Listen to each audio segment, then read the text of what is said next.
পশ্চিম এশিয়ায় সংঘাতের পরিস্থিতি আর তারই মধ্যে জ্বালানি ব্যবহারে সংযমী হওয়ার বার্তা দিলেন প্রধানমন্ত্রী নরেন্দ্র মোদী।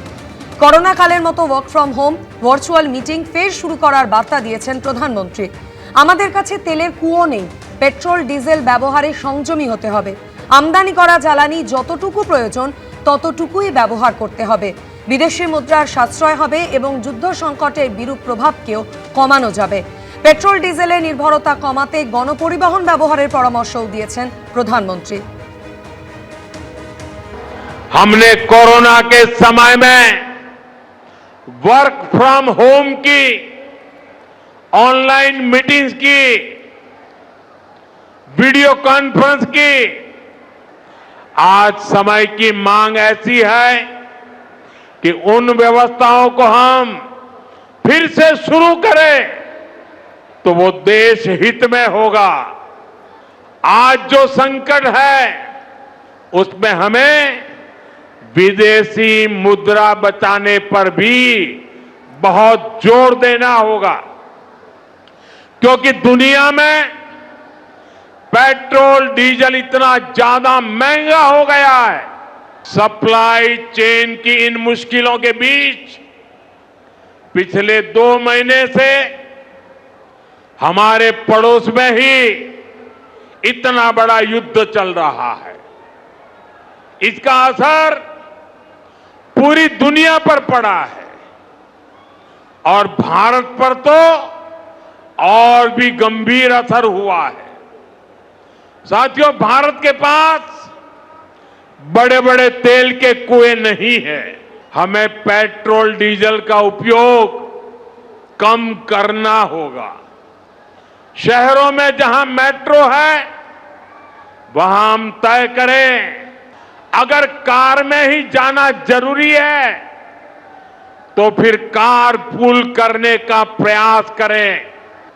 अगर हमें कहीं सामान भेजना हो तो कोशिश करनी है कि वह ज्यादा से ज्यादा रेलवे गुड्स के जो ट्रेन होती है रेलवे की सर्विसेज से भेजें।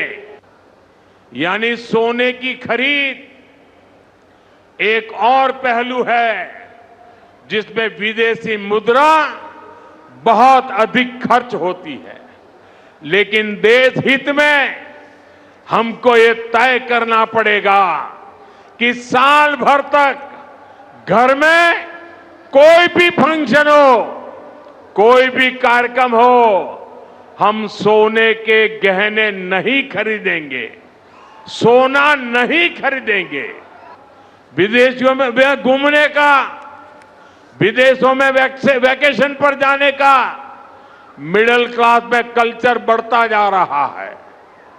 हमें तय करना होगा कि जब ये संकट का काल है और हमारी देशभक्ति हमें ललकार रही है तो कम से कम 1 साल के लिए हमें विदेशों में जाने की बातों को टालना चाहिए। মুখ্যমন্ত্রীর বাড়ি, অথচ কাঁথির শান্তিকুঞ্জ দেখে তা বোঝার উপায় নেই। বাড়ির আশপাশে নেই কোনো নিরাপত্তার কড়াকড়ি। পুলিশ গার্ডরেল দিলেও অধিকারী পরিবারের অনুরোধে তা সরিয়ে দেওয়া হয়। শুভেন্দু অধিকারীকে শুভেচ্ছা জানাতে ঢল নামল শুভানুধ্যায়ীদের।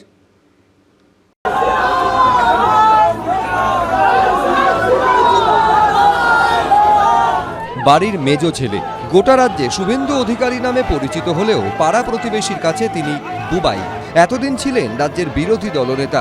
শনিবার রাতে সেই শুভেন্দু অধিকারী কাঁথির শান্তিকুঞ্জে ফিরলেন রাজ্যের মুখ্যমন্ত্রী হয়ে। তাকে দেখতে মাঝরাতে উৎসবের আবহ নেমে এলো প্রফেসর পাড়ায়। ঘরের ছেলে নতুন মুখ্যমন্ত্রীকে দেওয়ার জন্য হাতে হাতে ফুলের তোড়া, মোবাইল ক্যামেরায় ফ্ল্যাশের ঝলকানি। সমর্থকদের ঢেউ কাটিয়ে কোনো রকমে বাড়িতে ঢুকলেন শুভেন্দু অধিকারী, জানালেন প্রণাম। রাজ্যের বিরোধী দলনেতা থেকে এবার মুখ্যমন্ত্রী। স্বাভাবিকভাবেই মুখ্যমন্ত্রী নিরাপত্তার জন্য শনিবার রাতে তার কাঁথির বাড়িতে পৌঁছানোর পর শান্তিকুঞ্জে যাওয়ার রাস্তা ব্যারিকেডে মুড়ে দেওয়া হয়, নিয়ন্ত্রণ করা হয় যান চলাচল এবং সাধারণ মানুষের যাতায়াত। কিন্তু সকাল হতেই বদলে যায় ছবিটা। মুখ্যমন্ত্রীর বাড়ির সামনে দিয়ে যাতায়াত করছেন সাধারণ মানুষ, আর 5টা সাধারণ দিনের মতোই চলছে গাড়ি। এই মুহূর্তে শান্তিকুঞ্জের সামনে আমরা দাঁড়িয়ে রয়েছি। গার্ডরেল সরিয়ে রাখা হয়েছে। গতকাল সন্ধ্যায় এই গার্ডরেল দিয়ে বাড়ি ঘেরার চেষ্টা হয়েছিল, কিন্তু অধিকারী পরিবারের সদস্যরা তারা সরাসরি স্থানীয় প্রশাসনকে জানিয়ে দেন পাড়ার লোকেদের বা প্রতিবেশীদের যেন কোনো অসুবিধা না হয়, তারপরেই খুলে দেওয়া হয় ব্যারিকেড। কোথাও কেউ আটকায়নি, এইখানে দাঁড়িয়েও থাকি সারাদিন, কোনো কিছু বলেন না। কাল সন্ধ্যায় ব্যারিকেড করে দিয়েছিলেন, স্যারের বাড়ি থেকে জানতে পেয়ে ব্যারিকেড পুলিশকে বললেন দেখুন আপনারা থাকুন, আমাদের সিকিউরিটির জন্য সব কিছু ঠিক আছে, কিন্তু আপনারা কোনো রকম সাধারণ মানুষের জন্য যাতায়াতের জন্য কোনো বাধা না দেন। শান্তিকুঞ্জ রাজ্যের মুখ্যমন্ত্রীর বাড়ি, সামনে দিয়ে যাচ্ছেন, কোথাও কেউ আটকালো? একদম নয়, আমি তো ভাবছিলাম এই মুখটাতে আটকাবে, কিন্তু কেউ আটকায়নি। দারুণ ব্যাপার। আপনারা খুশি? অবশ্যই খুশি, কাতিবাসী হিসেবে ভীষণ খুশি। কোনো নিরাপত্তার কড়াকড়ি নেই, কোনো বিধিনিষেধ নেই। সকাল হতেই শুভেচ্ছা জানাতে শুভেন্দু অধিকারীর বাড়ির বাইরে ভিড় জমান বহু শুভানুধ্যায়ী। কেউ এসেছেন জঙ্গলমহল থেকে, তো কেউ এসেছেন মুর্শিদাবাদ থেকে। কোথা থেকে এসছেন? শালবনী জঙ্গলমহল। জঙ্গলমহল থেকে এসছেন মুখ্যমন্ত্রীকে শুভেচ্ছা জানাতে? অবশ্যই। ডায়মন্ড হারবার থেকে গিয়েছেন প্রাক্তন তৃণমূল বিধায়ক ও এবারের বিজেপি প্রার্থী দীপক হালদার। আজ ডায়মন্ড হারবার থেকে আপনি এখানে এসেছেন শুধুই দেখা করার জন্য? না, কোনো বিষয়বস্তু নয়, শুধুমাত্র দেখা করার জন্য এসে শুভেচ্ছা বিনিময় করতে এসেছি। কারণ উনি অনেক পরিশ্রম করেছেন, এখন সেইভাবে আলোচনা করার মতো সময় নয়, কারণ নতুন মুখ্যমন্ত্রীর দায়িত্ব নিয়েছেন, প্রচুর চাপ। আপাতত নতুন মুখ্যমন্ত্রীকে ঘিরেই অনেক আশা আকাঙ্ক্ষা রাজ্যবাসীর। ঋত্বিক প্রধান, শিবাশিস মৌলিক, এবিপি আনন্দ। বিজেপি সরকার আসার পরই 2016 সালের নিয়োগ পরীক্ষার ওএমআর শিট প্রকাশ করলো এসএসসি। স্কুল সার্ভিস কমিশন বিজ্ঞপ্তিতে জানিয়েছে আদালতের নির্দেশে সিবিআই এর কাছ থেকে পাওয়া নবম, দশম এবং একাদশ, দ্বাদশ শ্রেণীর প্রার্থীদের ওএমআর এর ছবি প্রকাশ করা হয়েছে। নতুন সরকারের সময় স্বপ্ন পূরণের নতুন আশা দেখতে পাচ্ছেন চাকরিহারারা। রাজ্যে পালাবদলের পরই পদক্ষেপ করল স্কুল সার্ভিস কমিশন। 2016 শিক্ষক নিয়োগ পরীক্ষার ওএমআর শিট নিজেদের ওয়েবসাইটে প্রকাশ করল এসএসসি। এসএসসির পক্ষ থেকে জানানো হয়েছে আদালতের নির্দেশেই ওএমআর শিট প্রকাশ করা হয়েছে। প্রায় 17 ধরনের দুর্নীতির অভিযোগ, যোগ্য অযোগ্য মিলেমিশে একাকার হয়ে যাওয়া, চাল থেকে কাকড় বাঁচতে না পারার জেরে বাতিল হয়েছে 26,000 চাকরি। হকের চাকরি ফেরানোর দাবিতে রাস্তায় নেমে পুলিশের লাঠি থেকে লাথি খেয়েছেন শিক্ষকরা। যাদের পরীক্ষা নেওয়ার কথা ছিল তাদেরই নতুন করে পরীক্ষায় বসতে হয়েছে। যোগ্য অযোগ্য আলাদা করতে বারবার ওএমআর শিটের মিরর ইমেজ প্রকাশের দাবি জানিয়েছেন চাকরিহারারা, কিন্তু তা করা হয়নি। শনিবার নতুন সরকার শপথ গ্রহণের পরই সিবিআই এর উদ্ধার করা সেই সব ওএমআর প্রকাশ করল এসএসসি। নতুন সরকার, এই পরিবর্তনের সরকার মাননীয় মুখ্যমন্ত্রী শুভেন্দু অধিকারী মহাশয়ের নেতৃত্বে নিশ্চয়ই যোগ্যদের পুনর্বহালের ব্যবস্থা করবে। যোগ্যদের এতদিনের কান্না, এতদিনের হতাশা, এতদিনের বঞ্চনা, যেটা বিগত তৃণমূল সরকারের আমলে আমরা বারবার লাথি খেয়ে রাস্তায় শুয়ে থেকে সহ্য করে এসেছি, কিন্তু কোনো সুরাহার পথ আমরা দেখতে পাইনি। আজকে ভালো লাগছে এটা ভেবে যে একটা পরিবর্তনের সরকার আসার সাথে সাথেই একটা নতুন দিশা আমরা দেখতে পাচ্ছি।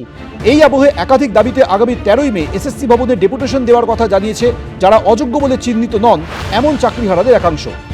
পূর্বতন দুর্নীতিগ্রস্ত স্বৈরাচারী মিথ্যাবাদী রাজ্য সরকার চাকরি চোরদের আড়াল করার জন্য ওএমআর প্রকাশ করেনি, কারণ ওই ওএমআর প্রকাশ করলে জানা যাবে কারা ওএমআর ম্যানিপুলেশন করেছে, কারা প্যানেল বহির্ভূত হয়ে চাকরি নিয়েছে, কারা সাদা খাতায় চাকরি নিয়েছে, আর ওই সাদা খাতার চাকরিটা কোন নেতা দিয়েছিল সেজন্য সেই সরকার দেয়নি। নতুন সরকারের প্রতি আমাদের অগাধ আস্থা, কৃতজ্ঞতা।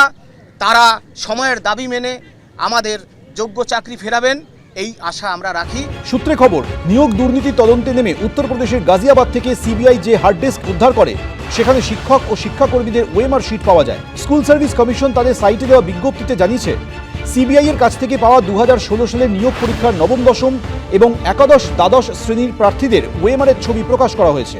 আদালতের রায় ও নির্দেশ মেনেই ছবিগুলি আপলোড করা হয়েছে। 2016 পরীক্ষার গ্রুপ সি এবং গ্রুপ ডি চাকরি প্রার্থীদের স্ক্যান করা ওএমআর শিট শীঘ্রই আপলোড করা হবে।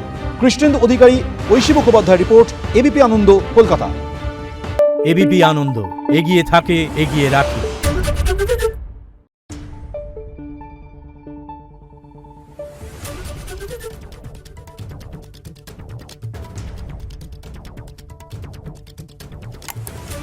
Thank you.